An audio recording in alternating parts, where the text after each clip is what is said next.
well thank you so much for having me today. Everyone at Dorn Space has been great so far. I just need that. I need to move around when I'm doing stand-up. Some people can just stand at the podium. I can't do that. I have to pace around, which is what I do at my job as well. So yeah, I do stand-up comedy, but a lot of my jokes do revolve around work. I like doing stand-up because in my job that I do every day, I'm the type of person nobody likes, and I'll just tell you right now, I'm an auditor. Yeah, I know. So when I show up to your office or to your area, I'm the person you don't want to see. Now, back when I performed in the summer, I used to work at a bank. I don't have that job anymore. I'm still an auditor, but right now I work for a pretty big engineering company in the capital region. I'm not mentioning their name, but are there any engineers in the audience tonight? Nobody? Okay, great. So I can move forward with these jokes.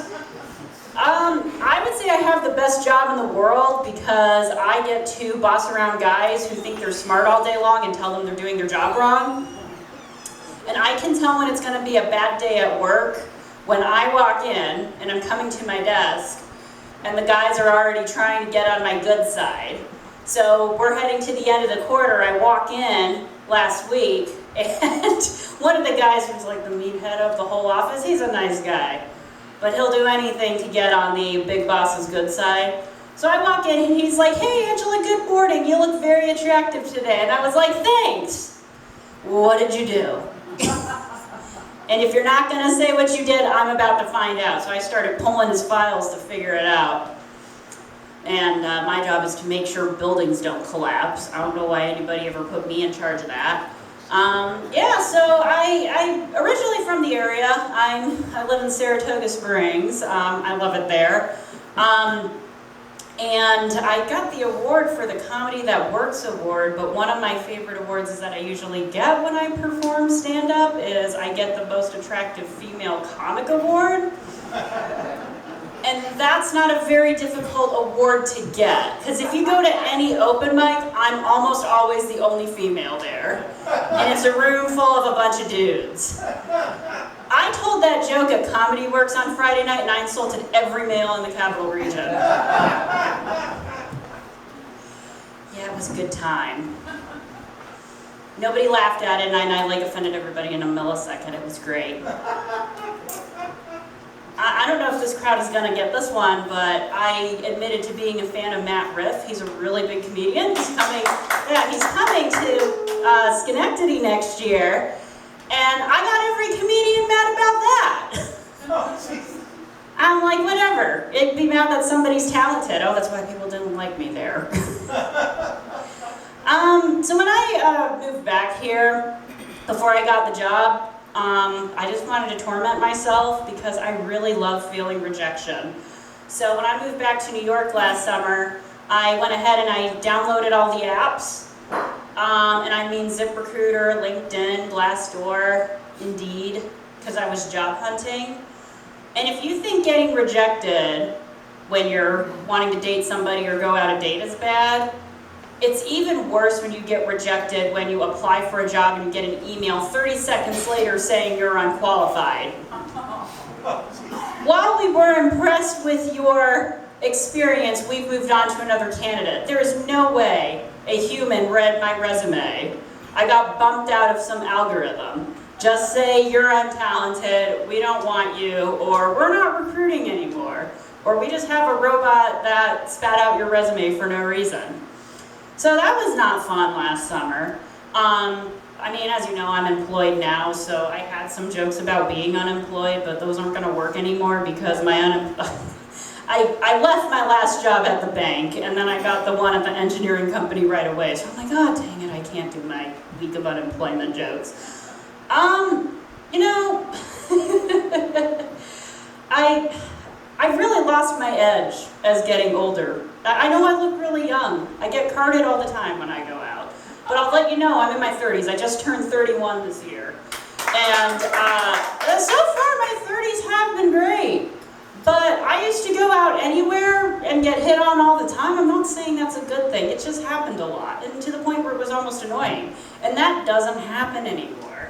And I realize it's because I wear a suit everywhere. And if you see somebody wearing a suit, you get out of their way. Like, people open the door for me. That never happened before. Like I have men going out of my way like, oh, excuse me, ma'am. I'm like, who are you calling ma'am? I'm not that old. Actually, I am. I hear teenagers mutter under their breath when I walk by. Ugh, those corporate people. That happened to me the other day. I was in Stuyvesant Plaza because I work up in Albany. It made me feel great about myself. But, you know, it was just tough for me that I get hit on all the time, and now I don't anymore. It's like I turned 31 and all that charm went away. The most recent person who hit on me was, I was at a bar with some friends, and a guy who's probably like my grandfather's age came up to me and said, "Hey, sweetheart, I have cataracts. Can you read this label for me?" I'll take it.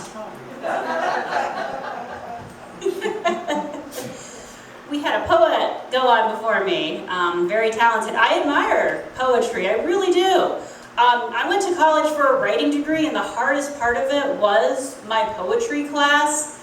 I struggled for a B-, and I was happy with it. I can appreciate it, I just cannot write it. And I had a professor that told me, for the final, you have to present 3 poems and 10 drafts of each poem. But I worked in reverse, so what I did was I wrote a poem and then wrote it 10 times again, worse each time. Because I said, this is as good as it's gonna get, and I can go backwards worse. And I think he could tell I kind of did that. Because they were pretty bad, to the point where my first draft was just a list of words. Like, here's a flow chart of what I think is gonna be good in this poem. I also left that assignment till the last minute. Like, going backwards writing poetry at 2 a.m. when you're a junior in college is a very interesting experience. And now I boss around engineers. So how'd that degree work out? You know, we had that poem about ballet, I thought was very brilliant, by the way. And I used to take ballet as a kid and as a teenager. I recently signed up for another class, believe it or not, because I miss it. I miss being flexible, I miss dancing, I wanted to do something fun this summer. Oh, I found an adult ballet class, or the geriatric class as I call it. So I had to go and get new dance attire, because I don't have the stuff from when I was a teenager anymore, and it probably wouldn't fit. So I come in, and I go into the dance store. I had to get new shoes and everything. It's a whole process getting fitted and everything. And I'm like, I don't have leotard or tights or anything, and they have all these tiny little sizes out because most dancers are very fit.